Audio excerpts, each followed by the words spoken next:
These are my 5 advantages of having kids while recovering from chronic illness. Yes, you heard that right.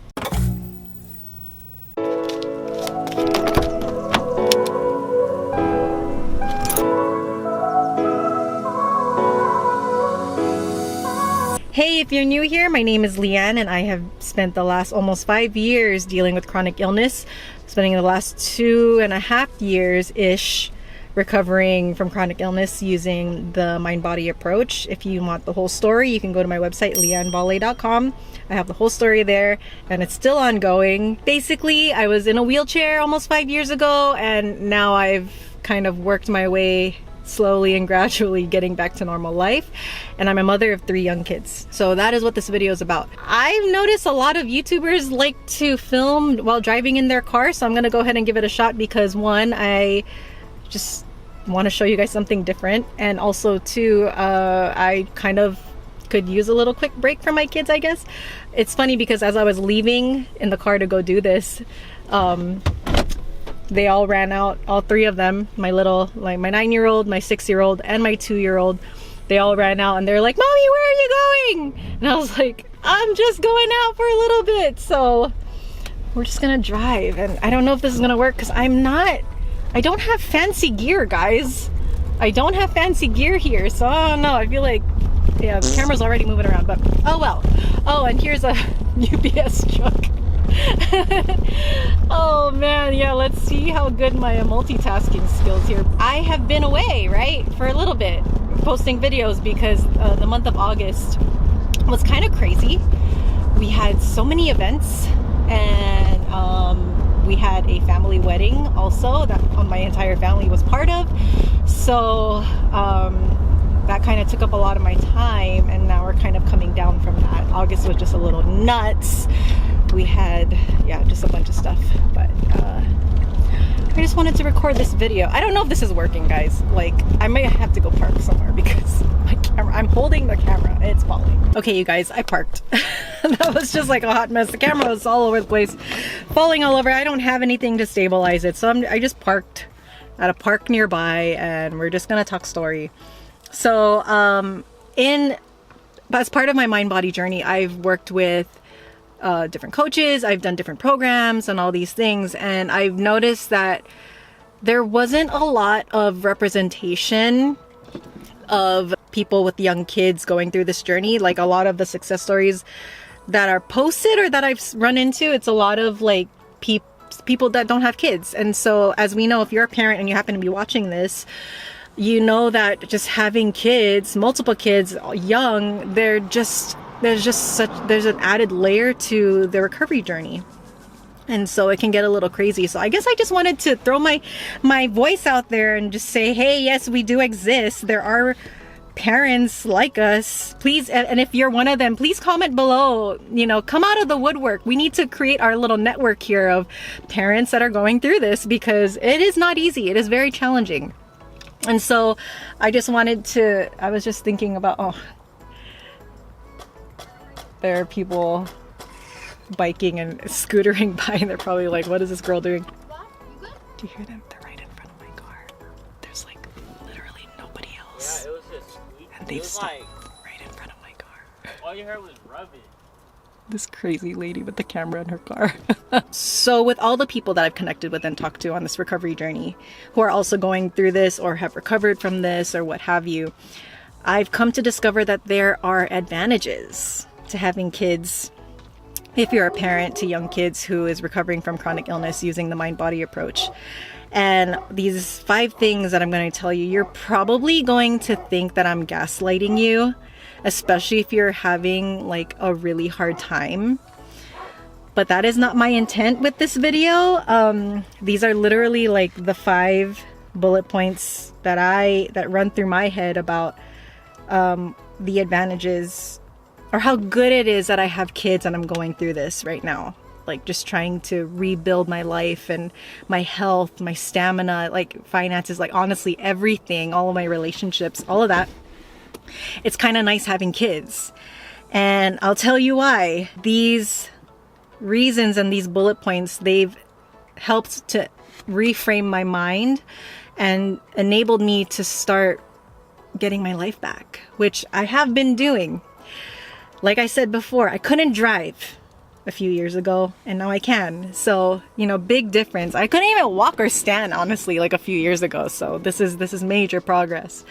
So we have to continue. If you've been on this journey, if you've been in this space, it's all about reframing and changing our beliefs and creating brand new neural pathways that keep us healthy, that don't make us sick, because we're already there. We already hit the sick point, and now we're changing, we're transforming, we're becoming someone new. And I just want to caveat this and say that this video is not for everyone. I know everyone has their own parenting beliefs and parenting styles, so please take what resonates and leave what doesn't, because I want to make sure that this channel, that this space is a kind and friendly space. Thank you very much, because we need more kindness in the world. Okay, so let's get to it. I'm gonna move to a shadier spot because it is currently 97 degrees Fahrenheit where I'm at, but I don't want to turn on the air conditioning. Oh, my camera's about to fall again. I don't want to turn on the air conditioning because it's so loud. See the things I do for you guys, you YouTube, my YouTube family here. Can I park here? I think I can park here. It's a little cooler. Yeah, can I park here? I'm not sure. Oh yeah, I think I can. Okay, great. Okay, point number 1 of the 5 advantages of having kids while recovering from chronic illness. Number 1, you have to get up. You have to get up. I mean, like, even so at the height of my chronic illness, when I didn't know what was going on, when I didn't know that this was mind-body, and I thought I was dying. I literally thought I was dying because I had to crawl. I had to hold the walls of my hallway, right? I had 2 young kids at the time. Yes, I had a 3rd kid while I was sick. That's a whole nother story. You can find that on another video or on my website. But you have to keep moving. Like, you have to get up. They force you to get up. Like, if anything, the only thing that I could do in that state was laundry, because it was just a quick, like, you know, yeah, everything was, you know, the baskets were heavy and whatever, but that's like literally the only thing I could do. I couldn't stand long enough to load the dishwasher. I couldn't cook. I couldn't do anything. So I could do laundry and I could fold. It was hard, but I just think of, like, you know, people who don't have kids, you can kind of get away with not doing your laundry or having someone else do it. But if you have multiple kids and a family, like, my husband couldn't do it because he was so busy. Like, he was working and he was taking care of everything else. I had to do it. So I just, like, you know, having kids that you're responsible for, they do keep you moving. Like, you have to clean, right? Like, you can leave your house messy. I think I did too, but at some point, like, you can't just leave it that way because other human beings have to, like, maneuver through your home. So yeah, I had to do that, and that's kind of an advantage because you can only lay down for so long until, like, you know, like, if your kid is crying and they don't have clean clothes, like, what are you have to do it, you know what I mean? So that's an advantage. Number 2, you have a personal barometer 24/7. And here's what I mean by that. So children are hypersensitive to their parents' energy, particularly their mother, because they lived in us. You know, they were a part of us at one point. I just want to say, mothers in general are super powerful. Our energy is super powerful. Oh, I left my car on. Okay, if your child is calm, relaxed, and happy, it's very likely that they feel safe. Easy peasy. If that's the case, you and your beautiful nervous system are likely emitting a high vibrational energy for whatever reason. On the other side of that, if your child is stressed, tense, or tantruming, my daughter had a huge tantrum today, my 2-year-old. Yes, it could be that they're picking up on frenetic energy. And yes, it might be coming from you and your still beautiful nervous system. But if no one has ever told you this before, let me be the first to say, it's not your fault. If your kid is tantruming, it's not your fault. I just want to put that out there, because we don't want to do any more self-blaming, and we just want to look at everything around us as feedback. If your kid is having a hard time, that means something somewhere is tense. Something somewhere, it may or may not be you. Your kid is experiencing something that is tense or stressful or fearful.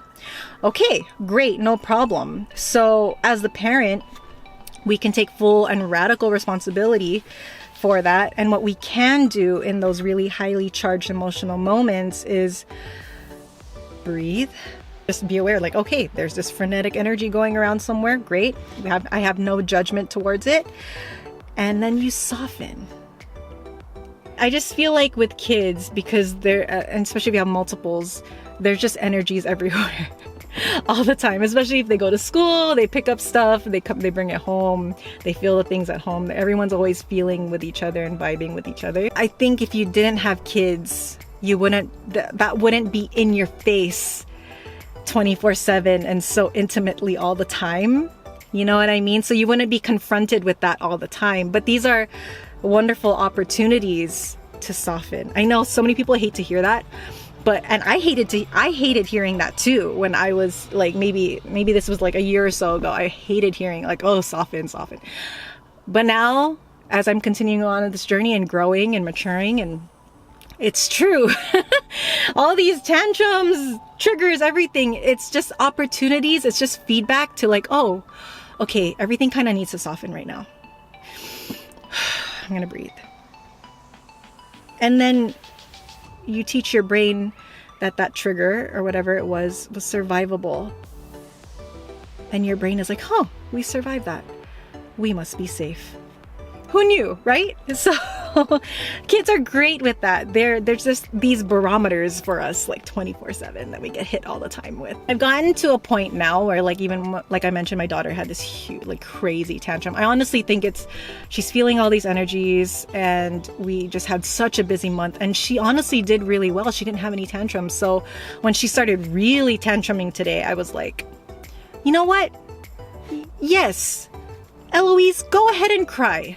Go and, stomp, roll on the ground. Like, I'm here. I'm a safe space. I know you held it together so well this month, and it was so crazy. Your schedule was totally off. We did so much, and we were around so many different people and did so many different things. Yes, girl, go. I'm here when you're ready, And then, like, she took a nap after that, and she woke up and she was so pleasant. And I was like, she just needed to emote. You know what I mean? Like, but it took me a long time, a very long time, to build up the emotional stamina and resilience to be able to handle a tantrum like that. I could not handle it before. It was too much for my nervous system. But now I understand that has nothing to do with me per se, and it's not my fault, right? Mom, I'm talking to you. I'm talking to a mom out there. I feel like it's not your fault.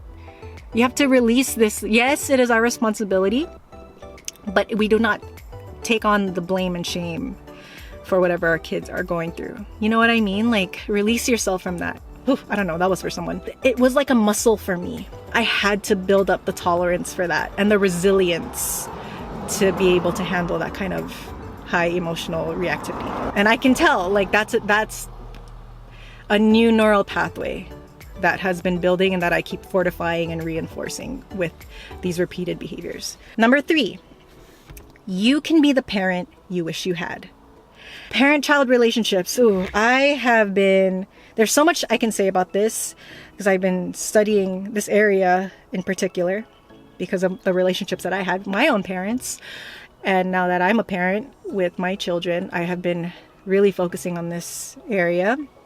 But we'll save that for another video.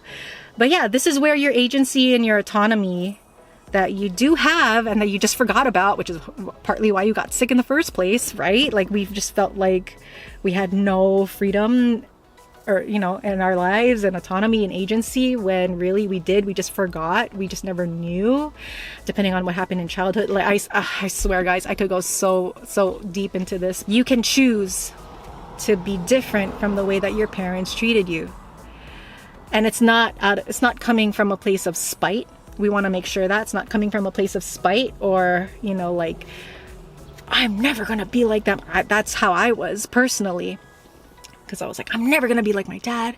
I'm never gonna be like my mom. My mom was crazy. You know, all these things, right? I've learned a lot and experienced a lot of forgiveness and releasing of things, all these patterns. And the beautiful thing is when you have kids, you can choose to create these new neural pathways every day when you choose to behave differently from how your parents treated you and how you may not have wanted to be treated.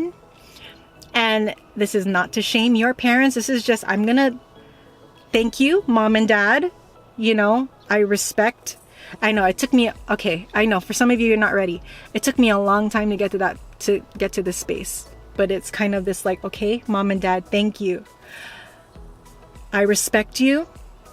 I respect you for what you did for me, for bringing me into this life, and for really doing the best that you could with what you knew at the time. And in order to honor you, I am going to be my own person and live my life in the way that I want to, and I don't have to. I can leave your issues with you. I'm pointing to, I can leave your issues with you, and I don't need to carry that with me anymore. Whew, that's another story. That's another video for another time. I guess this video is turning into like, man, look how much agency you actually have that maybe you never knew you had, you know? Number 4. So if you are a parent, one advantage that you have with having kids is you have inner child wound excavators. So let me explain. And this is kind of related to number 2, where children unearth and reveal so much in us if you're willing to look at it that way. I recently learned this, that we're always age regressing. So meaning we often show signs in our physiology of what age we are when we're experiencing something. So for example, if I ask a grown man what color his first bicycle was, if you look closely, his face will ever so subtly and swiftly look like that of a 6 or 7-year-old boy, or whatever age he was when he got his first bike, assuming that he got his first bike when he was a little kid. So that's an experiment you can try, I guess, like with your husband or with your friend. Like ask them like, hey, you know, what color was your first bike? And you can see their face. It'll change. It'll regress into a young child's face. Try it. Let me know. That man is still that same boy, that same person. He's just older, but we're still the same. You know, as we were younger, older, we're still the same. What I mean with that children are our inner child wound excavators. So for example, if I'm feeling triggered or overwhelmed and I snap at my kids, I know that my reaction is coming from a little 2, 3, 4, 5-year-old Leanne, just because of how the reaction was. It was so similar to that of my own kid, like my 6-year-old son. It's very similar, right? Like tantruming, right? And if you were to be vulnerable and honest with yourself, you'll start to notice like, oh man, this is probably how I'm acting like a 3-year-old. And it's not to be shameful, but it's feedback, right? We're trying to understand why we act the way we act and why we behave the way we behave. I know that when I have a reaction or a trigger like that, I know that it's coming from an old wound. And so after I apologize to my kids, because they didn't deserve that. I mean, they're just being they're totally innocent, you know? They're just triggering something in me. Then I can go in and explore where in my childhood that blow up came from and then heal that way. And this is where I deploy my mind change techniques, which links are below if you're curious, if you want to look more into it. And transformational NLP techniques. Honestly, all of these techniques and modalities and methods, they're simple but sophisticated in helping you get really introspective. So I do, like, if you have never looked into them before, I think it's definitely worth your time. They're illuminating maps. You know what I mean? Like, they just help you understand yourself better. But it's not the techniques that heal. The healing occurs with you in your brain. But these tools can be very helpful in getting you there. And number 5, you get higher levels of oxytocin. Oxytocin is the love hormone, and research shows that children, they just elicit higher levels of oxytocin in adults just because they're so cute. Like, they're little kids, they're so innocent. And so congratulations, if you are a parent and you have young kids, you have access to your own little like oxytocin lab at home, if you choose to receive it. Every hug, every kiss, every bonding moment, cuddling moment with your kids, when you hold their hands, like, huge levels of oxytocin are being secreted in you. And so yeah, more of that, more bonding, more physical contact. Like, just when you have kids, like, they want to climb all over you. And before, with me, I would be very, very like, oh, get off of me, you're always on me. Like, they climb on you like monkeys. But then, if again, the soften, right? I've learned, I'm not perfect at it, of course, but I've learned if I just soften and accept and receive, the oxytocin, just, I can tell it floods my body. And it feels unfamiliar because I don't think I had a neural pathway that was open to, I think it was so closed off because of the things I experienced as a child, that I didn't get a lot of physical affection, not that I can remember. So I honestly, it could have been I just blocked that out of my, because it was so traumatic, the things I went through, and so painful, that I just blocked all that stuff from my memory. But anyway, that's another video.